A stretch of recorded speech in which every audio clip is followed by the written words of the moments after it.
So I hope I'm live on YouTube now, and I'm using streaming software for the first time. So if there are any glitches, do pardon me. I'm learning as we go along, so hopefully this will be both reliable in terms of visibility as well as in your ability to hear what I am saying. So as for all the live streams on YouTube, I will be looking back at the previous week that I spent on YouTube, and I got a lot of views on many of the shorts that I uploaded, but we will not talk about the shorts in this particular video. We will only restrict ourselves to the long form videos that I uploaded in the previous week, starting from video number 259 going all the way to video number 266. So let's try to do something new today. We will start with video number 259, and I hope you'll be able to see the thumbnail on the screen now. So video number 259 was talking about, and I'll just bring the thumbnail back. Okay, so video number 259 talked about something quite interesting. This is the cranial nerves, and the cranial nerves, as we know, there are 12 pairs in the human body, and as the name suggests, cranial nerves, they are formed inside the cranium, that is the skull, and they leave the skull to reach different parts of the body, to innervate different parts of the body, to provide nerve supply to different parts of the body. Some of them are purely sensory, that is, they help in perception of sensations like smell or taste or vision, and some have motor roles also, and some are mixed, that is, they have both sensory as well as motor roles. Motor basically means controlling the movement of muscles. So there are 12 pairs, and at least we should know the different foramina through which each of these 12 cranial nerves exit the skull.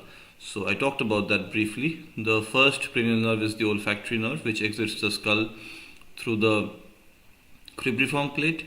There is the second cranial nerve is the optic nerve, which exits the skull through the optic canal.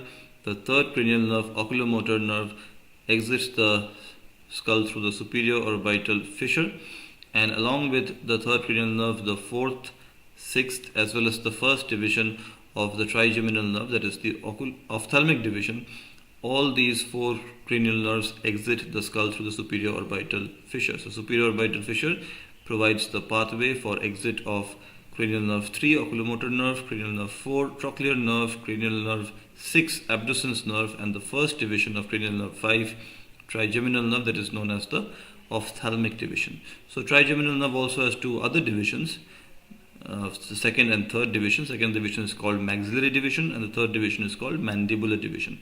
The maxillary division of the trigeminal nerve exits the skull through the foramen rotundum, whereas the mandibular division of the trigeminal nerve exits the skull through the foramen ovale. Next we have cranial nerve 7, also known as facial nerve, which exits the skull through the internal acoustic meatus. Cranial nerve 8 is vestibulocochlear nerve, which also exits the skull through the internal acoustic meatus. Cranial nerve 9, glossopharyngeal nerve. Cranial nerve 10, vagus nerve, and the cranial part of cranial nerve 11, accessory nerve. All these three nerves exit the skull through the jugular foramen. The spinal part of the accessory nerve, or cranial nerve 11, exits the skull through the foramen magnum. The 12th cranial nerve, or the hypoglossal nerve, exits the skull through its own eponymous canal, hypoglossal canal. So that was the video number 259. Now in video number 260, I talked about something known as the bronchopulmonary segments. Now bronchopulmonary segments is particularly difficult for ENT postgraduates because we don't really deal with a lot of lung anatomy in our day-to-day ENT practice. But bronchopulmonary segment is a very commonly asked question in theory exams, and it can be remembered with the help of a very easy mnemonic. What we need to remember is that bronchopulmonary segments are slightly different when it comes to the right lung and the left lung. The mnemonic for the right lung is a palm seed makes another little palm, and the mnemonic for left lung is Asia Alps. I've described these mnemonics in detail in the video on bronchopulmonary segments. It's a very short video, so I hope you will like watching it. Next up, we had Next we have the video number 261. This video talked about a very famous Satyajit Ray movie from 1958. This is the movie called Porosh Pathor, which, as is Satyajit Ray's style, all of his movies had a dedicated English title as well, and not necessarily all the English titles were literal translations of the Bengali word, but Porosh Pathor can be considered to be Philosopher's Stone in English, and much before Harry Potter and the Philosopher's Stone, Harry Potter and the Sorcerer's Stone, Satyajit Ray had his Philosopher's Stone in 1958, which basically talks about the universal human urge to get rich quick and the pitfalls that lie in wait if you do decide to act on it. It's an engaging watch, it's an entertaining movie, not too serious, but it does not insult the intelligence of the audience as well. So it's a phenomenal movie which you should definitely check out. It's available on YouTube and it was released in 1958. The use of sound effects and the way in which the theme of the movie is dealt with is really fun to watch. So do feel free to check it out. It's available on YouTube with English subtitles. Next up, in video number 262, I believe, we talked about probably the most difficult topic in ENT, which is physiology of equilibrium. Now, physiology of equilibrium is not only difficult to read, it's also difficult to understand. And I have tried to explain it in very simple language without compromising on the comprehensive nature of the video. So it is a slightly longer video lasting for almost 45 minutes. But imagine how much effort it required me to make a video. It required to make a video like that. And I can safely assume that it was a much longer video which I had to edit it down to 45 minutes. Most of the information is covered in very succinct, brief slides, but I have also explained them a little bit. I really think it will benefit not just people who are studying ENT, but also people who want to build up an understanding of how magnificent human physiology really is. Just to illustrate the point, we think while watching this video or while making this video, we are stationary. I'm sitting on a chair, but that's not the case. You see, what's happening really is, while I'm sitting here, the earth itself is in motion. My body is also in motion because my heart is beating. So not just my heart's beating motion which is making me move, there is the earth's planetary motion which is also making me move. The earth is moving around the sun. The galaxy itself, the Milky Way galaxy itself, is moving through the universe, and the universe itself is in motion. So there are so many forces at play, yet we feel that we are stationary, we are in balance. We are in balance in terms of our posture, as well as when we are moving from one point to another, we are able to reach the destination without any trouble. We are also able to fix our gaze at one object even when we are running or when we are walking.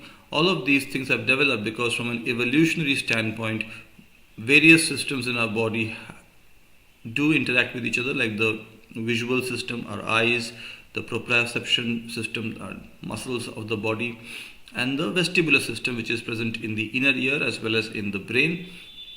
And all these systems coordinate with each other, play a role together to really ensure that we are able to maintain a sense of balance. It's very important. And the funny thing is, or the interesting thing, it's not funny at all, the interesting thing is, when one system is compromised, the other systems try to compensate for it, but it is never 100%. The patient may attain some sort of functional living quality, but it's not as normal as it was when all the systems were functioning optimally. A very interesting example is a person who has inner ear deficits in both ears is not able to read street signs while walking. They're able to walk in a relatively balanced fashion, but they're not able to read street signs while walking. This is way too interesting, and I've explained all of these things in detail in my video on physiology of equilibrium.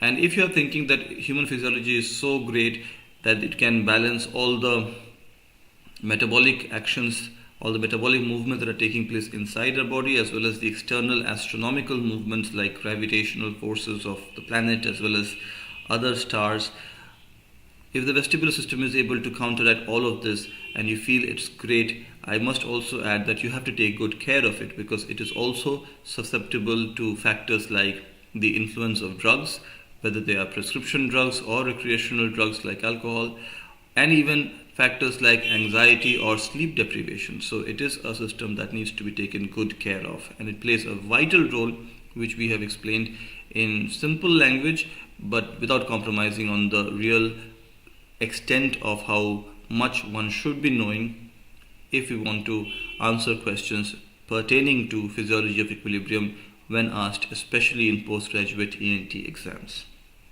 So it's a video that took a lot of effort, and I would urge you to check it out. You will definitely like it. Next up, we had video number 263, where I talked about something which is a very dear topic to me from my childhood. This is the Roger Federer versus Rafael Nadal tennis rivalry. It is in the news now because recently Rafael Nadal has announced his retirement from professional tennis. And growing up, we had this tendency of describing the Roger Federer, Rafael Nadal in simple terms or in oversimplified terms, talking about how Nadal was extremely dominant on clay, which to be fair he is. He is the greatest clay court tennis player in the history of the game, and nobody is likely to be better than him in the foreseeable future. But Roger Federer was also good on clay. He would defeat other players comfortably. He was just not able to defeat Nadal on clay, and later on Novak Djokovic and some other players as well. But he was not uncomfortable on clay, but he definitely could not defeat Nadal on clay. That is a fact. But to oversimplify the rivalry just on the basis of surfaces or just on the basis of playing styles, and Nadal would hit a topspin to Federer's weaker backhand, that's just oversimplifying things. That's not how I would look at it.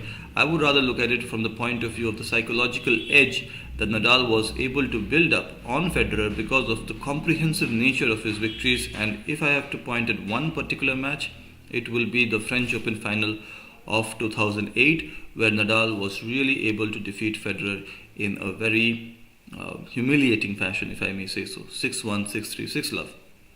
And that really did leave a mark on Federer's tennis mind, and that led to years of dominance where Federer struggled to defeat Nadal not just on clay but on any surface, including the grass court of Wimbledon, where he lost the Wimbledon final only about a few weeks later, which arguably is one of the greatest tennis matches ever played.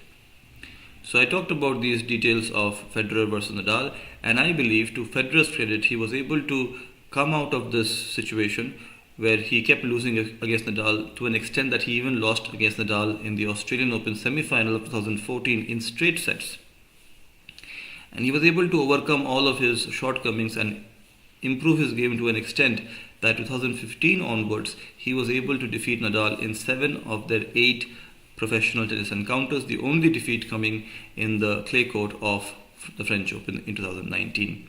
So he was able to claw his way back into what had become a sort of an unrivalry because he kept losing, but when it ended, he was able to win a few matches, including the memorable Australian Open final of 2017. So this was my homage to what is something that has shaped a big part of my childhood, and a big salute to both Roger Federer and Rafael Nadal. In the next video, I talked about the next logical video that I would talk about is the rivalry of Federer with Djokovic and the rivalry of Djokovic with Nadal, which can be explained in very simple terms. Before 2011 and everything that happened 2011 onwards. 2011 onwards, Novak Djokovic was able to find a new gear to his tennis career, and he was able to turn the tables on both Roger Federer and Rafael Nadal, but especially Roger Federer. I've explained what the stats look like before 2011 of Djokovic against Federer and Djokovic against Nadal, and it's a very interesting video to see. And Djokovic, to his credit, was the only person who was able to trouble Nadal consistently, even on clay. Although Nadal did maintain a better head-to-head against Djokovic on clay, but Djokovic, to his credit, was able to trouble Nadal consistently on clay, something which is very difficult for any player of any generation, because Nadal really is so good on clay. In the next video, I think this is video number 265. Video number 265, I talked about No Shave November, and this is the month of November, and No Shave November is basically an initiative where people choose to abstain from shaving in the month of November as a mark of solidarity with people battling cancer, because there is hair loss during the battle with cancer, and the money that you save from not shaving should ideally be donated to charities related to cancer. And even if you are not able to do that, just the act of not shaving in November can be used to spread awareness about what is definitely a very sensitive and important issue. Also, No Shave November talks about mental health issues predominantly in men, because men tend to be on average less likely to seek out help for mental health issues. So maybe you'll be seeing a lot of my videos where I might be looking a little less groomed. So maybe that is because I am participating in No Shave November, as I have since 2016, and I hope you will as well this time along with me. In video number 266, which was the last video that we will talk about in today's live stream, this is a video about a Netflix documentary series that I watched yesterday. This is about Mr. McMahon, who, as you know, Vincent Kennedy McMahon is the man who put wrestling on the map. It's called professional wrestling, but I always used to call it wrestling as a child growing up. Now, the interesting thing about this is not just the fact that a distinctly American product found resonance with a person like me who lived 12,500 kilometers away from mainland United States of America, but the fact that it was able to influence so many aspects of American culture, including not just Donald Trump, but even if you look at Kamala Harris, I believe there was a wrestler with the name Kamala, and if I am not wrong, their surname was also Harris. So again, I may be completely wrong about that, but it is not wrong to say that the wrestling culture, the pro wrestling culture, the hubris, the bravado, the bombastic speech, that has percolated into other aspects of American culture, or vice versa, and it really does make for interesting watching. And the Netflix documentary itself, as is true for all Netflix documentaries, is not a piece where they praise Vince McMahon a lot. It highlights the life of Vince McMahon, not just his struggle as a child growing up, how he built up a business from scratch, but also the various dark details of his life, which have been the focus of many lawsuits to this day. So it's an engaging watch, and it's particularly interesting for someone like me who was a fan of wrestling as a child. And I would urge you to watch it if you were one as well. It is a great trip down nostalgia lane. So that was the live stream for today, and I hope you liked it. I tried to share the thumbnails while making the live stream, and I hope the entire live stream was visible and audible to you, and the internet proved to be reliable. Thank you for checking this out. Take care, and I'll see you again next week. Bye bye. Please don't forget to be awesome.